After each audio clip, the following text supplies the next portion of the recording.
Hey everyone, it's me Rose and welcome back to my channel. So for today's video guys is may i-share ako sa inyong product na talaga namang nagustuhan ko siya at ngayon siya na yung baby ko. Huy!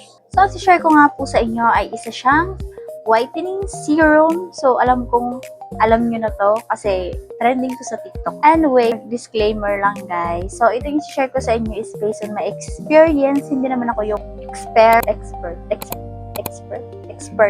Ay, hindi naman ako expert pagdating dito sa mga beauty products. So ito yung share ko is based on my experience lang. At kung gusto mo nga kuminis, kumanda ang iyong face, hindi lang sa face, pati sa body, pwede mo siyang ilagay sa mga dark spot kagaya ko. So, marami akong dark spot dito. So, ngayon medyo kaunti na lang. Nagla-light na siya. So, ito yung mukha ko ngayon. Kakahilamos ko lang. Tignan nyo naman. O, diba? So, ito nga pala yung product na pinagsasabi ko dito. Ito nga pala, pinapakilala ko sa inyo. Excited na ba kayo? Ito nga pala siya. Shell. Alam nyo na to kasi trending to sa TikTok.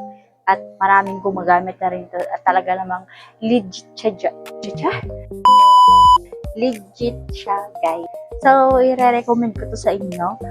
Hindi ako sure sa mga sensitive skin. Kasi ako hindi naman ako sensitive skin. So, nag-okay naman sa akin. Wala namang pangangate. Wala namang mamumula ng mukha. So, parang normal lang siya. So, kapag in-apply mo nga to, syempre, pag nilagay mo, medyo may kalagkitan. Pero pag na-absorb na ng face mo, yung serum, is talaga namang wala lang. Wala siya. Walang malagkit. Basta parang normal lang siya. So, ginagamit ko nga po pala siya sa umaga at tsaka sa gabi pagkatapos maghilamos para clean your face natin. At guys, hindi rin siya matapang. Kasi tapang mo.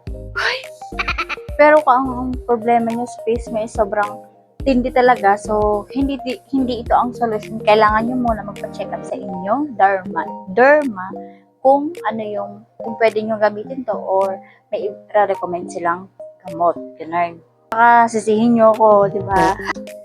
So, ito nga po pala ay meron siyang 5% niacinamide, ascorbic acid, and alpha-arbutin.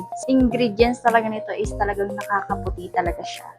So, nakalagay dito is target dullness and uneven skin tone. Visibly brighter appearance. So, dindahin nyo na lang English kasi. And helps improve the skin barrier and maintain the skin's natural balance. Diba? May balance. Sana all may balance. Ako wala na talagang balance. So, balik na tayo sa ating product. So, is, after cleansing and toning, apply an apparent amount of essential evenly onto the facial skin.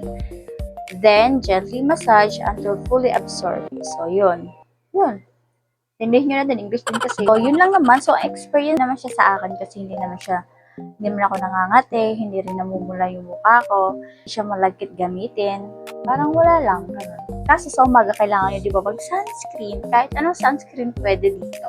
So, ayun lang naman yung i-share ko sa inyong product na to. Para sa akin, okay siya. Pero hindi porket okay sa akin, magiging okay din sa inyo. So, iba-iba po tayo ng skin type. Okay?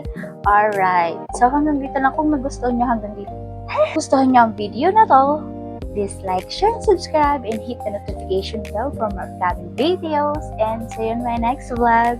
Bye! Subscribe kayo